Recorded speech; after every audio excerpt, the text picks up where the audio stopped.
आज देखते हैं पाठ अध्याय 7 राशियों की तुलना। राशियों की तुलना में देखते हैं आज क्या क्या दिया है और ये सभी चीज़ें आज निकालते हैं हम ना। चलिए आइए देखते हैं आज क्वेश्चन नंबर फर्स्ट ऑब्जेक्ट 2 क्या दिया है यहाँ पर। 35 किलोमीटर का 25 किलोमीटर से अनुपात कितना होगा। ऑप्शन नंबर डी 7:5 होगा। प्रश्न क्रमांक सेकंड, किसी संख्या का 4 गुना उस संख्या में कितने प्रतिशत वृद्धि के बराबर होता है। कितने के बराबर होता है? 400% के बराबर होता है ना। इसी प्रकार से देखते हैं आगे। प्रश्न क्रमांक 3, यदि किसी संख्या का 15% 36 है तो वह संख्या क्या होगी।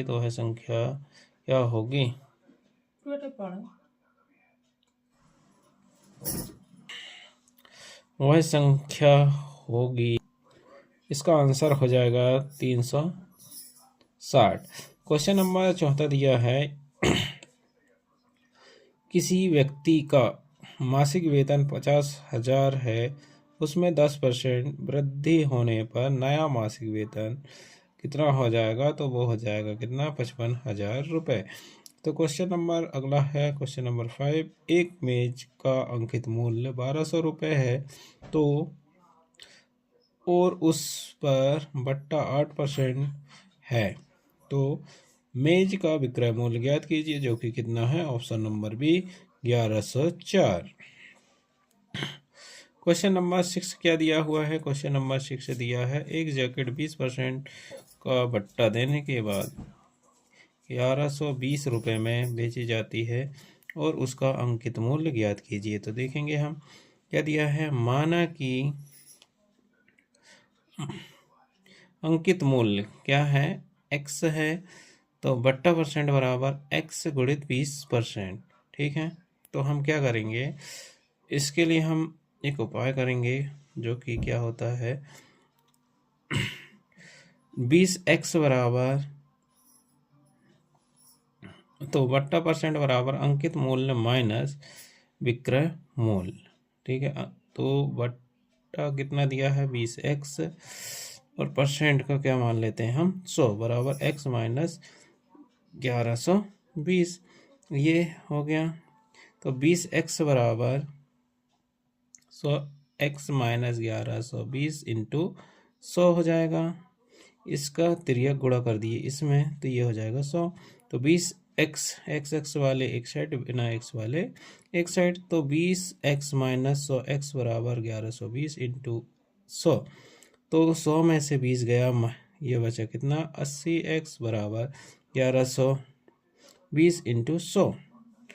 तो ये संख्या गुणा में है तो इधर आके किस में चेंज हो जाएगी, बटे में चेंज हो जाएगी। तो गया x बराबर 1120 गुणित 100 बटे 80। जब इसको हल करेंगे तो ये हो जाएगा, कट के कितना आ जाएगा 140 हो जाएगा। यही हमारा क्या होगा, अभीष्ट आंसर हो जाएगा। चलिए आगे देखते हैं क्वेश्चन नंबर 7।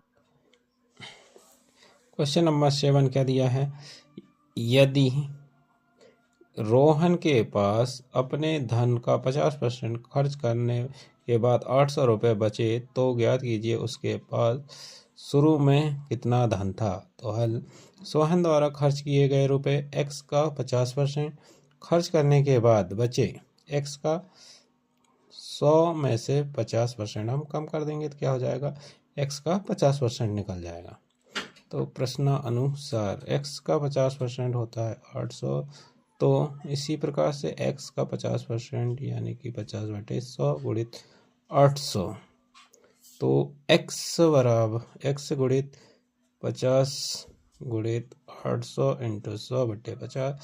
इसको हल करेंगे तो क्या आ जाएगा, 1600 आ जाएगा। ये हमारा आंसर हो जाए।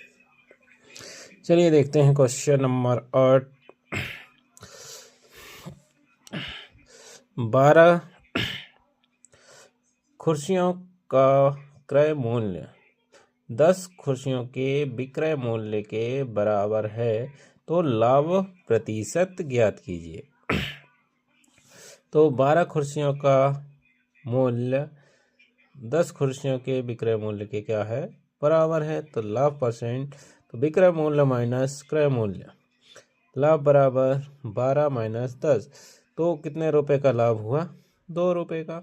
तो लाभ प्रतिशत बराबर लाभ गुणित 100 बटे क्रय मूल्य, तो 2 गुणित लाभ कितने का हुआ है, 2 रुपए का, और 100 ये हो गया 100, क्रय मूल्य कितना है 10, तो 10 से 10 का 10 धाम 100, और 2 का गुणा 10 के साथ हुआ तो कितना हो जाएगा, 20% की क्या होगी, वृद्धि होगी। ये हमारा क्या हो जाएगा, करेक्ट आंसर हो जाएगा। चलिए देखते हैं प्रश्न क्रमांक 9। साकिर ने एक कूलर 10% कर सहित 4400 रुपये में खरीदा। बेट जुड़ने से पहले कूलर का मूल्य ज्ञात कीजिए। बेट का मूल्य 100 रुपये है तो वेट सहित उसका मूल्य कितना हो जाता है, 110 रुपये हो जाता है। क्यों, क्योंकि इसमें 10 रुपये की क्या बोला है, 10% की वृद्धि बोला है, इसलिए इसका वेट कितना हो गया, 110 हो गया। जब बेट सहित मूल्य 4400 रुपये है तो वास्तविक मूल्य क्या होगा, तो 100 गुणित 4400 बटे 110, तो 0 से 0 गया, 11 से इसको काटे तो कितना आ गया 4, तो जब इसका गुणा होगा कितना आ जाएगा आंसर, 4000 आ जाएगा। यही हमारा क्या होगा, अभीष्ट आंसर होगा। इसी प्रकार से अगला क्वेश्चन देखते हैं, क्वेश्चन नंबर 10। ज्योति ने एक वस्तु 4.5% बिक्री कर सहित 3155 रुपये में खरीदी। कर से पहले उस वस्तु का मूल्य ज्ञात कीजिए। तो पहले क्या हुआ, हल 4.5 का यदि कर सहित मूल्य 100 रुपये है तो कर सहित मूल्य कितना है, 104.5। ठीक है, कर, इसीलिए कर सहित मूल्य 104.5 है तो कर से पहले का मूल्य कितना है, तो कितना है, 100 रुपये है। पहले का मूल्य 100 गुणित 3155, 3155 बटे 104.5। जब इसको आप हल करोगे तो हल करने पर क्या प्राप्त हो जाएगा, 3019.14, ये हमारा आंसर हो जाएगा। चलिए आगे देखते हैं, आगे क्या दिया है, क्वेश्चन नंबर 11। 10,000 रुपये का 2 वर्ष के लिए ब्याज 5% वार्षिक दर से चक्रवृद्धि ब्याज ज्ञात कीजिए। यदि ब्याज वार्षिक संयोजित होता है, हल ए बराबर पी कोष्टक में 1 प्लस आर बटे 100 की घात n, तो पी कितना दिया है 10,000, 1 प्लस 5 बटे 100 की घात 2, तो 10,000, तो 5 से काट दीजिए, 5 से 5 दूनी 10, कितने बार कटा है, 20 बार, कितने बार कटा, 20 बार। तो 20 का गुणा इसके साथ और इधर जुड़ जाएगा, तो हो जाएगा 21 बटे 20। तो 10,000 गुणित वर्ग लगा तो हम इसका 2 बार गुणा कर देते हैं, 21 बटे 20 गुणित 21 बटे 20, तो ऊपर वाले का गुणा, नीचे वाले का गुणा। तो इस प्रकार से हम काट देते हैं, 0 से 0 गया, 0 से 0 गया, 4 से ये गया, कितने बार कटेगा ये, 25 बार। तो 25 का गुणा हम 21 के साथ 25 का गुणा 441 के साथ करते हैं तो आंसर क्या जाएगा, 11,025। ये निकला हमारा क्या, मिश्र धन। तो चक्रवृद्धि ब्याज ज्ञात करने के लिए मिश्र धन माइनस मूलधन, तो मिश्र धन माइनस मूलधन, तो 11,025 में 10,000 रुपये घटा देते हैं तो निकल जाता है क्या, 1,025 रुपये, जो कि हमारा आंसर होगा, है ना। अब देखते हैं क्वेश्चन नंबर 12। 45,000 रुपये पर 12% वार्षिक की दर से 5 वर्ष के चक्रवृद्धि ब्याज और साधारण ब्याज का अंतर ज्ञात कीजिए। चलिए देखते हैं। मिश्र धन ए बराबर P + 1 प्लस कोष्टक में, यहाँ ये नहीं आएगा, 1 + R/100 की घात n, तो 45,000 प्लस कोष्टक में 1 + 12/100 की घात 5, 45,000 कोष्टक में 1 प्लस, इसको हमने काटा, दिए घटा कितने बार में, 3/25, 4 से काट दीजिए, 4 तिया 12 और 25 चौके 100 की घात 5। 45,000 गुणित 28 कैसे आया, 25 का गुणा इसमें कीजिए और इसका जोड़ दीजिए तो जाएगा 28/25, घात 5 है इसलिए हम कितने बार लिखेंगे इसको, 5 बार। तो अब इसी प्रकार से इसको हल किए और फिर अब 25 से इसको काट देंगे तो क्या जाएगा, 72 गुणित 28 गुणित 28 गुणित 28 गुणित 28 गुणित 28 बटे सभी का इनका गुणा किए तो हम आ जाएगा कितना, 15,625। चक्रवृद्धि ब्याज बराबर कितना निकल जाएगा, 79,305.38, ये माइनस 45,000 बराबर 34,305.38 रुपये हमारा क्या निकल जाएगा, चक्रवृद्धि ब्याज। इसी प्रकार से हम निकालेंगे क्या, SI मतलब होता है साधारण ब्याज, PRT/100।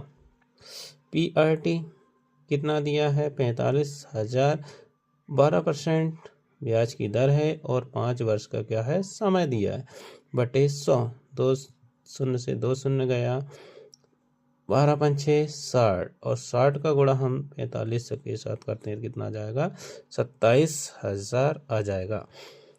तो दोनों में अंतर बोला गया है तो अंतर देख लेते हैं। चक्रवृद्धि ब्याज माइनस साधारण ब्याज, तो चक्रवृद्धि ब्याज कितना आया है, 34,305.38 माइनस 27,000। जब इसमें से हम घटाएंगे तो आ जाएगा हमारा आंसर 7,305.38 रुपये, जो कि हमारा सही आंसर होगा। चलिए देखते हैं क्वेश्चन नंबर 13।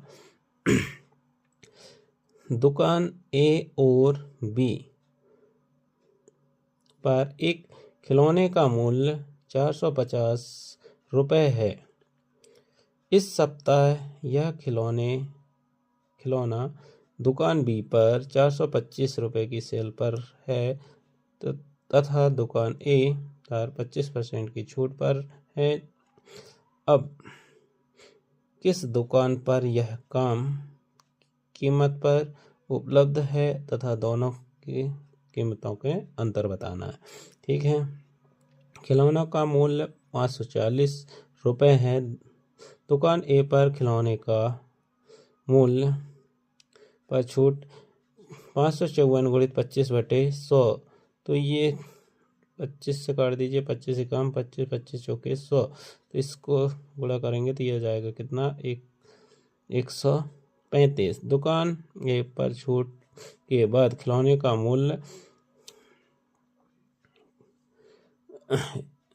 540 माइनस 135, तो कितना जाएगा, 405 रुपये। दुकान बी पर खिलौने का मूल्य 425 रुपये है, तो दोनों में अंतर, दोनों दुकानों में अंतर तो कितना हो जाएगा, 425 माइनस 405, तो कितने का अंतर हो जाएगा, 20 रुपये का अंतर हो जाएगा। इसी के साथ देखते हैं हम अगला क्वेश्चन नंबर 14। 2% वार्षिक दर से बढ़ते हुए 2023 के अंत में एक गांव की जनसंख्या 37,500 हो गई। वर्ष 2025 के अंत में जनसंख्या कितनी होगी? तो 2025 में जनसंख्या 37,500 कोष्ठक में 1+2/100 तो 37,500 काट दीजिए, ये कटेगा 2 एकम 2, 5 2 5 6 10 0 0। ये 50 का गुणा इधर और इसमें कर दीजिए तो जाएगा 51/50। ठीक है, तो आगे देखते हैं हम 37,500 गुणित 51/50, 51/50, यहाँ घात 2 है इसलिए हमने 2 बार गुणा किया है। तो 300, अब देखेंगे हम 0 से 0, 0 से 0 गया, तो इधर बचा 375 गुणित 51 गुणित 51, जब इनका गुणा करेंगे तो कितना जाएगा 39,015 या 39,015। ये हमारा क्या हो जाएगा, अभिष्ट आंसर हो जाएगा। अगला क्वेश्चन क्या दिया है, क्वेश्चन नंबर 15, अपने परिवार के मासिक व्यय का रिकॉर्ड रखने हेतु अपने माता पिता से चर्चा कीजिए और नीचे दी गई तालिका के अनुसार जांच पुस्तिका बनाइए। अब अपनी आवश्यकता अनुसार प्रविष्टियों को बदल सकते हैं। माह कोई सा भी ले सकते हैं हम, तो यहाँ पे मान लेते हैं अगस्त ले लेते हैं। ठीक है, अगस्त ले लिए, तो परिवार की कुल मासिक आय, ठीक है, यहाँ क्रमांक, दिनांक, विवरण, व्यय राशियाँ। तो मकान का किराया हो गया भाई 3,000, शिक्षा में व्यय 15,000, किराना 700, गैस और बिजली 4,000, फल सब्जी दूध कितना 4,000, मोबाइल रिचार्ज 300 और मनोरंजन 750, अन्न 750। इस प्रकार से ये हो गया 15,000 रुपये। तो वही देखते हैं, पहला नंबर दिया है कुल आय का कितने प्रतिशत शिक्षा पर व्यय किया जाता है। तो पहला नंबर देखेंगे हम शिक्षा पर व्यय, तो 2500 का प्रतिशत व्यय, तो 1500 गुणित 100/25,000। तो इस 2 शून्य से 2 शून्य गया, 1 शून्य से 1 शून्य गया, और जब इसको हल करेंगे तो कितना परसेंट निकल जाएगा, 6% किस पर खर्च किया जाता है, शिक्षा पर खर्च किया जाता है। इसी प्रकार से सेकंड नंबर देखेंगे, परिवार की आय कितने प्रतिशत भाग बचत है। तो हम क्या करेंगे, बचत बराबर आय माइनस व्यय, तो 25,000 माइनस 15,000 को घटा देंगे तो ये निकल जाएगा 10,000 व्यय होता है। तो बचत का क्या निकालेंगे हम, परसेंटेज निकालेंगे, तो 10,000 गुणित 100/25,000, 3 शून्य से 3 शून्य गया और 25 चौके 100, तो कितना आ जाएगा, 40% आ जाएगा। तो थर्ड नंबर क्या दिया है, आप अपने परिवार की बचत कैसे कम कर सकते हैं। अब हम अपने परिवार या अपने खर्चे कम करके बचत बढ़ा सकते हैं, यही हमारा क्या हो जाएगा, अभीष्ट आंसर हो जाएगा। और इसी तरह से हम न्यू अपडेट और टॉपिक वाइज सब्जेक्ट बढ़ाते रहेंगे। धन्यवाद। इसी